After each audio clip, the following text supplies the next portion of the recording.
Oui, bonjour tout le monde. À l'ordre, s'il vous plaît. Ayant constaté le quorum, je déclare la séance de la Commission de l'agriculture, des pêcheries, de l'énergie et des ressources naturelles ouverte. La Commission est réunie afin de poursuivre les consultations particulières et auditions publiques sur le projet de loi numéro 17, loi modifiant principalement la loi sur le stockage de gaz naturel et sur les conduites de gaz naturel et de pétrole aux fins d'encadrer les réservoirs souterrains et certaines conduites. Madame la secrétaire, est-ce qu'il y a des remplacements?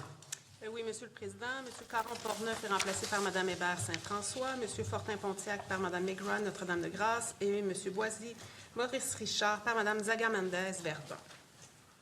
Je vous remercie. Comme la séance débute vers 11h47 et le temps, on veut compléter pour 13h les deux groupes. Donc, on a convenu de couper les interventions de manière équivalente. C'est consentement? Consentement. Naturellement, on ne coupera pas l'exposé de nos invités. C'est trop important.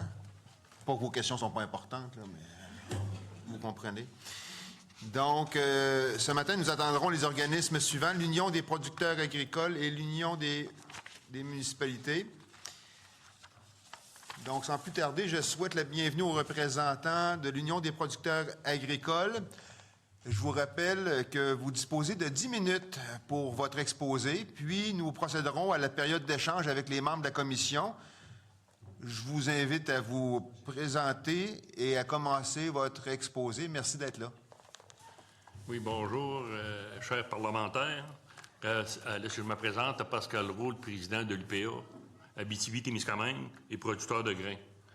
Je suis ici pour vous parler de ce que les producteurs agricoles de notre région ont vécu depuis près de 2 ans en raison de l'absence d'un cadre législatif encadrant l'hydrogène naturel. Il y a 2 ans, un promoteur privé et des chercheurs sont arrivés à Saint-Bruno-de-Guigue, au Témiscamingue, un petit village agricole d'environ 1000 habitants où certaines familles cultivent les mêmes terres depuis 4, voire 5 générations, des terres parmi les plus productives de notre région. Ils cherchaient de l'hydrogène naturel, mais ils ont agi de manière assez cavalière parce qu'il n'y avait pas de cadre réglementaire. À l'époque, personne ne savait ce qu'était l'hydrogène blanc. Pourtant, on demandait aux producteurs de signer des ententes et d'autoriser l'accès à leurs terres pour réaliser des travaux d'exploration et creuser des puits. Rapidement, les producteurs ont contacté l'UPA. Nous allons alors découvert qu'aucune loi n'encadrait réellement cette activité. Nous avons donc informé les producteurs qu'ils pouvaient refuser l'accès à leurs terres. La plupart l'ont fait. Mais dans une communauté de 1000 habitants où l'arrivée d'une nouvelle industrie suscite beaucoup d'espoir, les producteurs ont subi beaucoup de pression. Surtout qu'on leur disait que cette nouvelle énergie pouvait lutter contre les changements climatiques, un réel problème pour les producteurs. On n'est pas contre le développement, mais les producteurs veulent protéger les entreprises et l'avenir de leurs terres et de leurs familles. Je vais vous donner un exemple concret du climat d'incertitude qui régnait. Un producteur de notre région a reçu un appel d'une entreprise de forage lui indiquant qu'elle s'apprêtait à se présenter sur sa propriété pour réaliser des travaux juste à côté de son étable. Or, ce producteur n'avait jamais donné d'autorisation. Il a dû se fâcher et refuser l'accès. Cela lui a donné beaucoup de stress. Il a complètement perdu confiance dans le système. L'arrivée d'un cadre législatif est une bonne chose. C'est ce que nous réclamons depuis 2 ans. Mais le projet de loi, dans sa forme actuelle, ne répond pas encore à toutes les préoccupations des producteurs agricoles. Plusieurs zones grises demeurent. Nous ne sommes pas contre l'innovation, nous ne sommes pas contre le développement économique, mais lorsqu'on demande à un producteur de prendre un risque sur la terre qui lui appartient et qu'il laissera à ses enfants, il faut lui offrir des garanties à la hauteur de ce risque.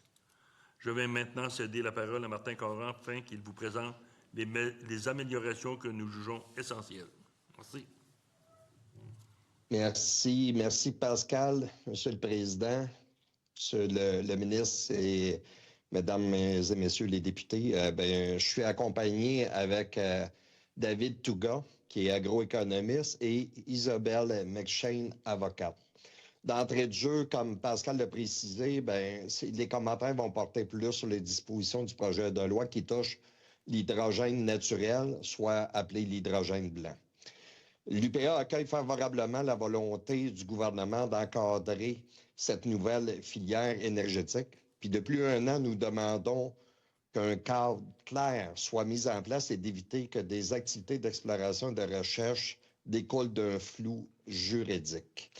Comme le témoignage le montre de Pascal, bien, il est nécessaire de mettre des choses en place et il doit y avoir un projet de loi qui doit être renforcé.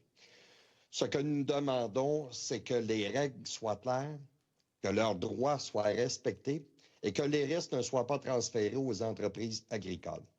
Lorsqu'un promoteur vient intervenir sur les terres agricoles, il ne s'agit pas d'un espace vacant. Il s'agit d'un milieu de vie, d'un outil de travail et d'un actif productif. Le projet de loi représente donc un pas dans la bonne direction puisqu'il intègre explicitement certains fluides, dont l'hydrogène, dans le champ d'application de la loi.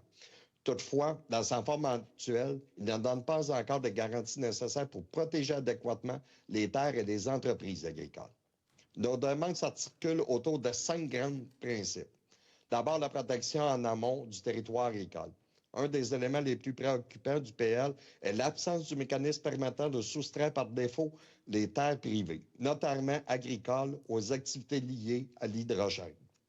Dans la réforme récente du projet de loi des mines, un tel principe de soustraction des terres privées a été reconnu. Il permet de réduire la pression du territoire, d'améliorer la prévisibilité pour les propriétaires et de renforcer l'acceptabilité sociale. Ce même raisonnement doit s'appliquer sur l'hydrogène naturel. Le territoire agricole ne devrait pas être considéré comme automatiquement disponible pour les activités d'exploration, de projets de pilote ou d'exploitation. L'UPA demande qu'un mécanisme de soustraction par défaut des terres du domaine privé soit prévu, tout en permettant au MRC, après consultation du milieu, de lever cette soustraction partielle ou totalement lorsque les conditions locales le justifient. Le deuxième principe est la reconnaissance explicite de la protection du territoire agricole dans une décision ministérielle lorsque vient le temps d'autoriser ou d'encadrer une activité liée à l'hydrogène naturel. Le projet de loi prévoit déjà plusieurs considérations liées à la protection des personnes, des biens et de l'environnement, mais il manque l'élément fondamental, la protection du territoire agricole. Le sol agricole n'est pas le seul support physique. C'est une ressource productive fragile. Il dépend de l'équilibre des sols, de l'accès à l'eau et de la cohabitation avec les bâtiments d'élevage, etc. Cette réalité doit être prise en compte dans l'attribution de licences d'autorisation. Le troisième, c'est le rôle central de la CPTEQ. Au Québec, la loi sur la protection des territoires agricoles et des activités repose sur une idée simple. Toute utilisation non agricole en zone agricole doit strictement être encadrée. Or, le PL 17 ne prévoit pas explicitement l'obligation d'obtenir une autorisation de la Commission de protection du territoire du Québec pour toutes les activités liées à l'hydrogène. Il s'agit d'une lacune importante. La CPTEQ est une instance spécialisée pour évaluer les impacts sur le territoire et les activités agricoles. Elle doit conserver son rôle central et non pas accessoire. Le quatrième principe est l'encadrement strict des projets pilotes. Nous comprenons que dans des projets pilotes peuvent être utiles dans un contexte d'innovation, mais cette flexibilité ne doit pas devenir une porte d'entrée pour contourner les exigences normalement applicables. Le projet de loi permet d'autoriser des projets pilotes dans une grande marge de manœuvre, pouvant même déroger à des normes prévues à la loi et au règlement. Nous demandons donc que les conditions minimales applicables aux projets pilotes soient encadrées clairement et qu'ils soient assujettis des exigences particulières lorsqu'ils touchent le territoire agricole. Le cinquième principe de l'adoption des exigences au niveau des réalités agricoles. Le milieu agricole présente des caractéristiques particulières et qui exigent des mesures spécifiques. L'UPA demande que ces conditions minimales adaptées au milieu agricole soient prévues, notamment des distances minimales par rapport aux bâtiments d'élevage et aux puits d'eau, ainsi que des mesures de mitigation propres aux activités agricoles. La remise en état des sites est également un enjeu majeur. Une terre agricole mal restaurée peut perdre une partie de sa productivité pour plusieurs années, voire de façon permanente. En zone agricole, l'objectif doit être clair, le retour à la pleine productivité agricole. Nous demandons donc que les travaux de remise en état des terres agricoles soient supervisés par un agronome et que les exigences de restauration visent explicitement le retour à la pleine productivité des sols. En conclusion, l'UPA ne s'oppose pas au développement de nouvelles filières énergétiques. Nous comprenons l'importance de l'innovation de la transition énergétique, mais cette transition doit se faire dans le respect du territoire, des producteurs et de la sécurité alimentaire du Québec. Le projet de loi 17 est un pas dans la bonne direction, mais il doit être renforcé. Sans ajustement, il risque d'ouvrir la porte sur des interventions importantes du territoire agricole sans offrir des garanties nécessaires de protéger l'intégrité et la pérennité. Je vous remercie de votre attention. Merci. Ça complète votre exposé. Merci. Donc, je vous remercie pour votre exposé. Nous allons maintenant commencer la période d'échange. Monsieur le ministre, la parole est à vous pour une période de 11 minutes 30. Merci beaucoup, Monsieur le Président. Bonjour, Monsieur Caron. Merci beaucoup d'être là. Je sais que vous avez eu des empêchements pour être présent sur place. Monsieur Roux, merci beaucoup. Et vous aussi, Madame McShane. Monsieur Roux, vous savez, c'est mon président de l'UPA régional. Puis dans le dossier qui nous concerne, nous avions beaucoup échangé à l'époque avec l'UPA régional pour justement aider un peu à guider puis les démarches. Puis les commentaires de M. Roux qui nous a présentés, c'est fidèle vraiment à la situation là, qui a eu lieu sur le terrain, les inquiétudes qui avaient été soulevées par les agriculteurs de Saint-Bruno-de-Guigue et même aussi les élus de la place, le maire autant de Saint-Bruno que les autres maires de la région, puis la MRC. D'où ce qui était vraiment l'importance, comme M. Roux et M. Caron l'ont souligné, d'avoir ce projet de loi-là, sa mise en place pour vraiment réglementer les travaux sur le terrain. On a parlé beaucoup, on a rencontré les gens hier qui ont réalisé les travaux. Puis, d'une certaine manière aussi, je pense que les gens étaient peu au fait de la réglementation, par exemple, puis vous le connaissez dans votre vie antérieure, Monsieur le Président, l'encadrement de la loi CMN, entre autres, puis les obligations des entreprises minières et les gens d'aller faire des travaux sur les terrains.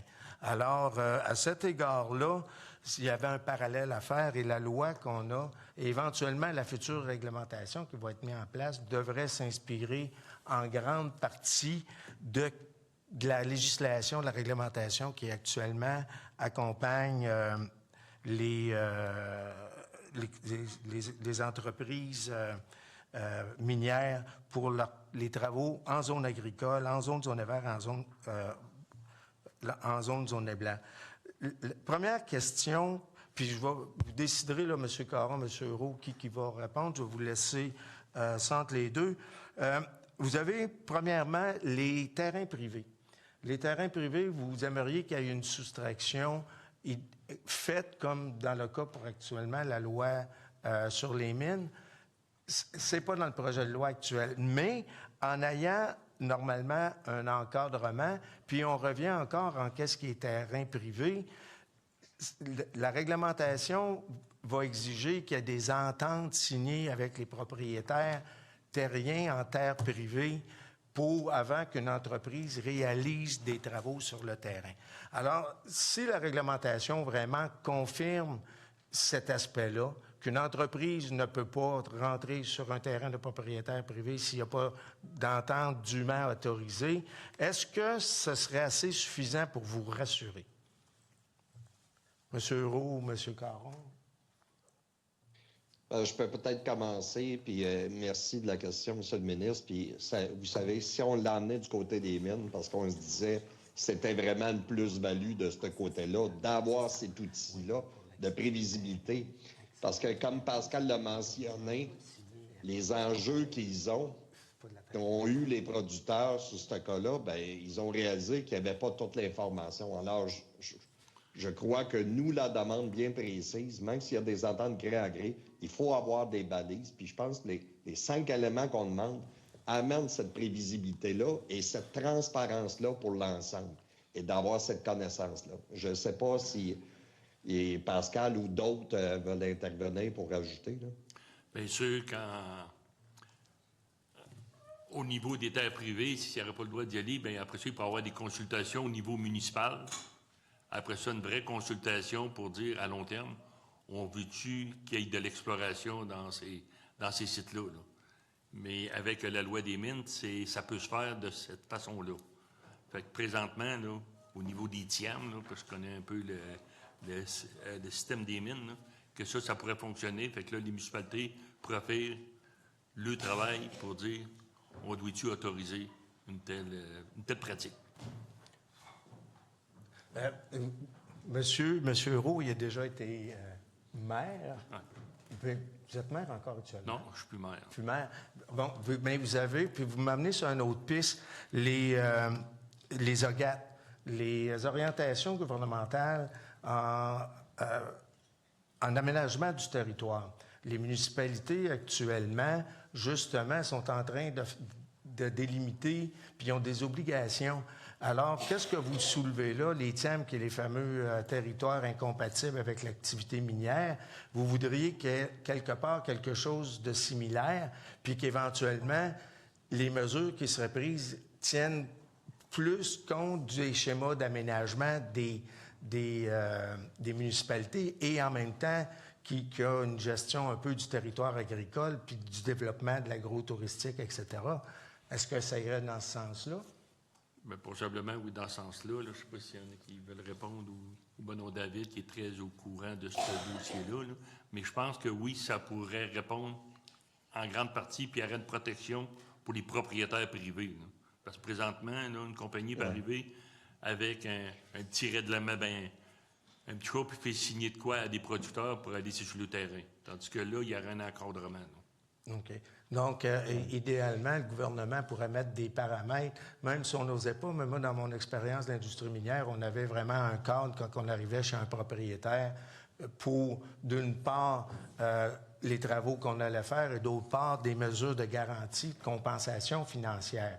Je pense que, possiblement, j'aimerais vous entendre là-dessus, si des entreprises arrivent sur votre territoire, devraient vous présenter un mécanisme vraiment formel de compensation, comme vous l'avez souligné, mais également avec des garanties financières. Est-ce que ça, vous aussi, vous accommoderez et vous rassurerez? Je peux peut-être commencer. Monsieur le ministre, il ne faut pas laisser tout à l'industrie qui débarque. C'est pour ça on trouvait ça intéressant, votre projet de loi. Il faut amener des balises et des cadres là-dessus. Ça qu'il ne faut pas y aller de gré à gré, puis que face à un producteur, il y a une négociation de telle façon, puis d'un autre, c'est autre chose. Il faut être capable d'encadrer ça. Puis je pense que dans le projet de loi, vous avez fait un bon bout, mais il en reste. Mais il reste qu'il y a des instances qui sont là, dont la CPTQ, puis dans tout le reste. Je vous donne des exemples. On a d'autres ententes cadres, d'exemple, avec Hydro-Québec, où ce qu'on balise, puis il y a une prévisibilité. Et nous, ça nous permet de dire à nos producteurs, voici les façons de faire. Mais c'est pas à l'industrie qui arrive et qui vont choisir. Il faut vraiment, en tant que gouvernement, qu'on mette ces balises-là. C'est prévisible pour tout le monde. Puis de savoir aussi les outils. Au niveau des OGAT, il y a quelque chose d'intéressant par rapport à ça. Mais c'est pas tout. Il faut rester au niveau de la protection. Je vous permets juste un petit commentaire, Monsieur le ministre. C'est qu'on a des propriétaires terriens, des fois, qui ne sont pas producteurs, qui louent leurs terres. Alors, eux n'ont pas la même connaissance qu'un producteur qui a besoin des terres pour les cultiver puis qui a besoin d'un topsol. Alors, c'est pour ça qu'il faut être capable d'encadrer ça, pas juste au niveau des ententes avec des propriétaires privés ou fonciers, mais le côté dans la zone agricole est très important. Bien, je vous remercie, puis qu'est-ce que vous pensez? L'encadrement avec Hydro-Québec et les protocoles, je pense qu'on peut vraiment s'inspirer de ça puis avoir quelque chose de similaire. Puis personnellement, j'ai regardé à l'époque un peu comment les premiers projets éoliens s'étaient développés sur le territoire québécois. Puis il ne faut pas revivre la même chose avec l'hydrogène naturel ou d'autres. Il faut être vraiment proactif puis être en amont. Vous avez parlé de l'importance des projets pilotes. Je pense, on est actuellement on sait que le temps est vraiment serré pour l'adoption du projet de loi, mais on discute beaucoup de peut-être l'importance des projets pilotes. Est-ce que c'est quelque chose que rapidement, une avenue d'encadrement de projets pilotes pourrait, dans le court laps de temps, vous rassurer? Mettre des balises qui répondent à vos attentes pour dire oui, on peut rapidement mettre en place des projets pilotes pour n'importe qui veut intervenir sur le territoire, qui tiendrait compte des réglementations de la CPTAQ et des autres ministères pour vraiment rassurer les producteurs et vous tous là, à l'Union des producteurs agricoles. Je vais y aller d'entrée de jeu, Monsieur le ministre. La réponse facile, c'est oui. Et comme on l'amène dans notre document, il faut être capable de prévoir à l'avance, cette cadre-là. Parce que le projet pilote, ça amène un côté innovation, mais on ne veut pas qu'il y ait différents projets pilotes que tout le monde passe avec des projets pilotes. Il faut être capable d'encadrer ça et de s'assurer aussi sur le retour, un coup qu'il y a un projet pilote, le retour au niveau de la productivité des terres agricoles, puis en plus de ça, d'avoir les impacts au niveau de la cohabitation, parce que quand vous avez parlé des OGAP, il y a tout un aspect de cohabitation. Alors donc, projet pilote, on a mentionné oui, mais il faut amener une prévisibilité pour s'assurer que ce soit bien encadré. Et dans le projet de loi, il y a quelques éléments, je pense, qu'on est capable d'insérer facilement, puis qui va sécuriser tout le monde là-dedans, puis qui va amener une transparence pour tout le monde. Monsieur Roux? Dans le même sens que Martin, oui, un projet pilote, on est d'accord, à une certaine mesure, mais il faut qu'il y ait un encadrement. Là. Pas dans le sens qu'à travers du projet de loi, qui peuvent passer à côté des lois et juste qu'on s'est doté au Québec. Là. Tu sais, on parle de CPTAC, on parle de règlements municipaux, on parle de toutes sortes de règles qu'il va falloir que les projets pilotes s'encadrent à travers ça. Ça peut se faire quand même assez rapidement, mais il va falloir qu'il y ait des demandes de permis pour sécuriser nos producteurs. Là. Parce que eux autres sont au bâton avec ça. Quand la compagnie arrive avec un projet pilote, là, si j'en ai vu ailleurs, il ne faut pas qu'il y ait encore, là, c'est la même game qui s'est passée il y a 2 ans. Là. Merci. Il reste 10 secondes. Donc Parfait, merci. Merci. Merci. Maintenant, je cède la parole au porte-parole de la position officielle, le député de Jacques-Cartier. Vous avez 11 minutes 30. Merci beaucoup, Monsieur le Président. Merci beaucoup pour votre présentation, M. Caron et M. Réau. J'avoue qu'hier, on a eu une journée où presque tout le monde qui a passé devant nous était très favorable à la projet de loi puis adopter ça. Je veux dire vite, passer ça comme c'est important. Et moi, quand j'ai lu votre mémoire, j'ai senti un petit peu une mise en garde que oui, un encadrement, c'est important, mais le fait que le focus était vraiment sur votre région aussi, que on a... Je peux pas dire que c'était pas apprécié, mais le fait que des gens de l'industrie de l'hydrogène blanc ont arrivé puis frappé sur les portes qu'on veut faire des forages avec une source d'énergie qui est vraiment nouveau dans le sens que c'est vraiment une industrie débutante, c'est des rookies.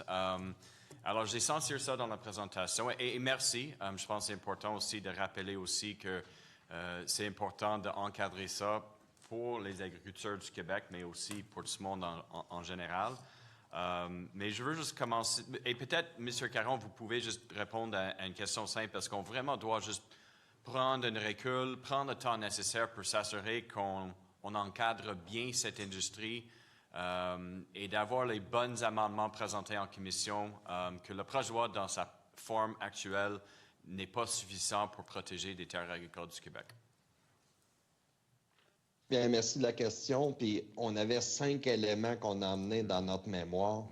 Puis c'est chirurgical parce qu'on a mentionné aux endroits. Puis d'ailleurs, je tiens à féliciter Mme McShane là-dedans, puis toute l'équipe qui a emmené puis qui a précisé. Il y a déjà des choses au niveau des mines qu'on avait déjà inclus. Alors donc, moi, je pense qu'il y a des modifications qui peuvent se faire rapidement. Et sachant d'autant plus tous les autres éléments qu'on a dit pour protéger le terre agricole, ensuite de ça, avec la CPTAQ, bien, ça va être plus simple parce que les choses vont être déjà encadrées.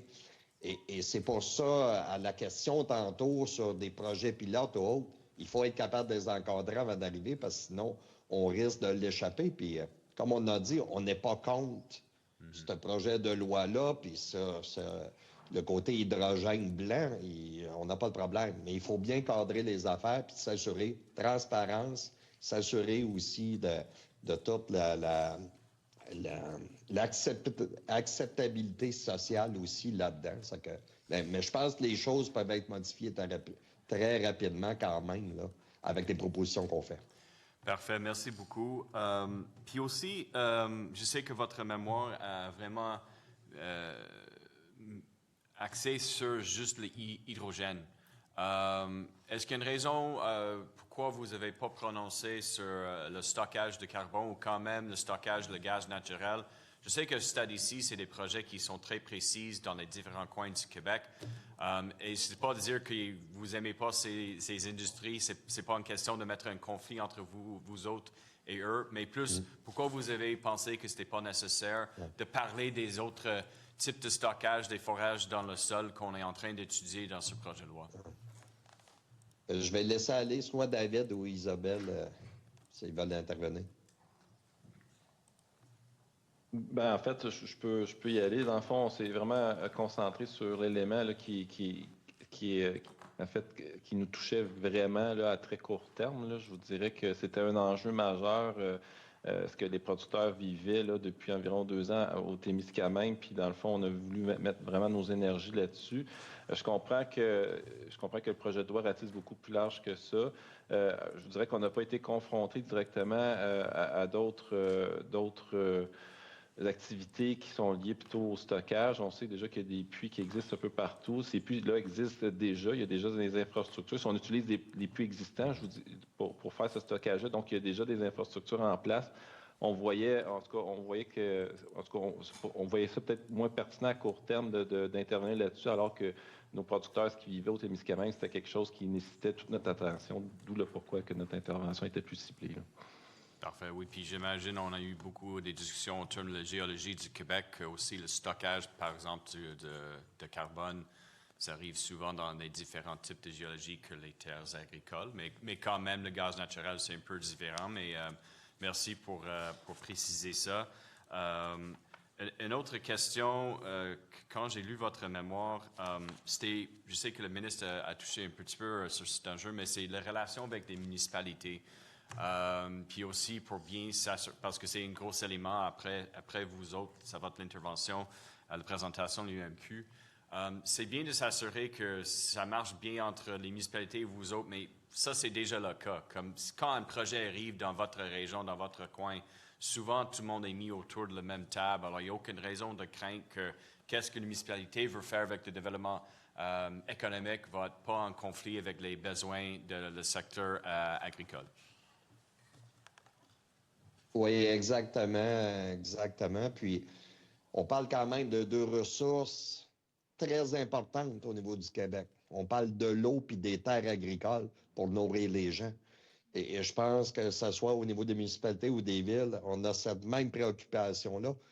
Nous, en tant que producteurs agricoles, c'est nous qui faisons le métier au quotidien pour nourrir les gens d'ici. Puis notre premier outil, c'est les terres agricoles.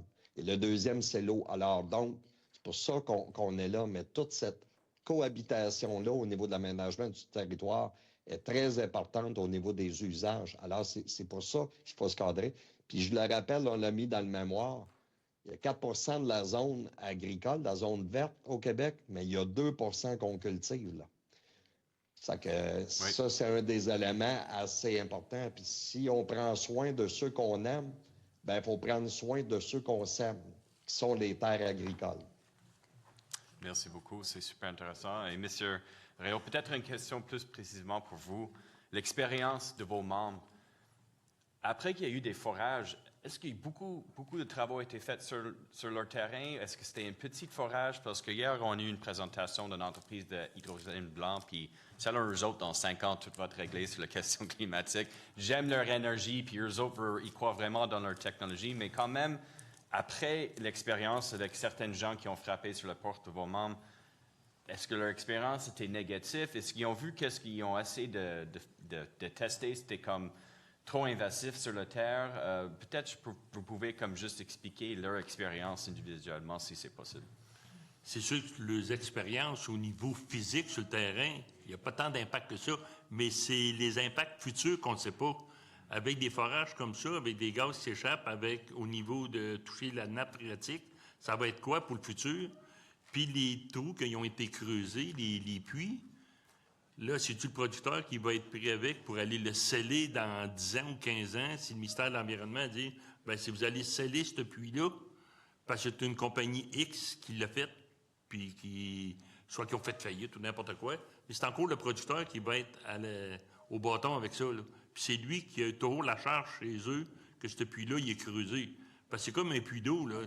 Tu sais, ça n'a pas eu tant d'impact physique sur le terrain présentement, mais ces impacts futurs, là, qu'on ne sait pas, parce qu'il n'y a pas d'encadrement, puis on ne peut pas le comprendre. Puis là, les producteurs vivent avec cette pression-là de savoir ça va être quoi dans 10 ans ou dans 15 ans. Là. C'est super intéressant. Puis on a eu toute une discussion que c'est une chose de faire un forage, de faire un puits, mais après ça aussi, l'infrastructure qui vient avec l'industrie et c'est pas assez clair encore comme si ça arrive avec une usine ou quoi que ce soit, on branche la technologie directement sur place. Alors, c'est une autre raison pourquoi je pense qu'un bon encadrement est super important. Puis un avis aussi pour les entreprises qui arrivent ici ou qui viennent d'ici aussi, de n'oublier pas que c'est quelque chose que, comme je disais hier, moi, j'étais obligé d'aller sur YouTube pour bien comprendre c'est quoi l'hydrogène blanc. Là. C'est vraiment de nouveau. C'est intéressant comme comme je dis, comme une source d'énergie, mais on ne sait pas c'est quoi tous les impacts non plus. Alors, merci beaucoup pour votre réponse. Je vais laisser ma collègue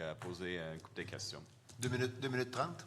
2 minutes 30. OK, parfait. Merci. Écoutez, beaucoup de stock. Vous avez proposé des amendements assez clairs et précis. J'aimerais vous entendre peut-être plus sur le point numéro 1, protection du territoire agricole et aussi la reconnaissance de la précarité du territoire agricole, parce que vous en avez parlé dans votre présentation, mais vous dites entre autres que le projet de loi 17 prévoit plusieurs mécanismes au ministère d'adapter les activités liées à l'hydrogène, mais il n'y a aucun mécanisme de protection prévu pour le territoire agricole. Et là, vous enchaînez sur la précarité, justement, Alors, j'aimerais vous entendre davantage là-dessus. C'est un enjeu. On va laisser Martin aller dans ce sens-là. L'enjeu, si je comprends bien, c'est vraiment lié à l'hydrogène blanc. C'est ça, puis vous proposez des amendements clairs, et si je vous entends bien, si ces amendements sont pris en considération, selon vous, le projet de loi serait bonifié? Exactement. Je ne sais pas si Martin veut y aller. Oui. Oui, bien, merci de votre question. Exactement. Je reviens encore, on avait 5 points, dont le premier point que vous avez mentionné. Si on dit qu'on va amener une protection au niveau des biens puis de l'environnement, bien, je crois que les terres agricoles, c'est de soi qu'il faut être capable de les protéger.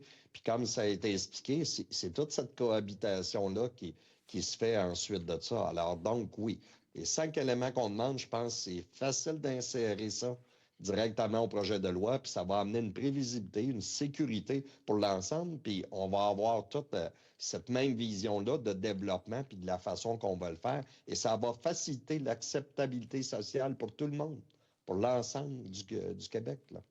On comprend que les changements climatiques ont un impact disproportionné sur votre secteur, entre autres. Donc, en ce qui concerne le captage, stockage du carbone, est-ce que vous avez des enjeux selon ces aspects-là du projet de loi? Bien, c'est sûr qu'un sol à santé, peut-être pour expliquer à tous nos gens que vous êtes présents, un sol à santé, ça permet d'amener une biodiversité de 30 %. Le Québec, on s'entend sur des objectifs pour améliorer la biodiversité. Alors, si mes sols restent en santé, qui ne sont pas compactés, qui n'ont pas de système d'érosion, je contribue à la biodiversité puis au changement climatique, puis au niveau du bilan carbone en plus. Alors, c'est pour ça qu'il ne faut pas faire n'importe quoi au niveau des terres agricoles. Merci, M. Caron. Merci à toute l'équipe. Donc, je vous remercie pour votre contribution aux travaux de la commission. Vous avez amené un regard différent des autres groupes, donc c'est très intéressant. Je suspends les travaux quelques instants afin de permettre au prochain groupe de prendre place. Merci encore pour votre contribution.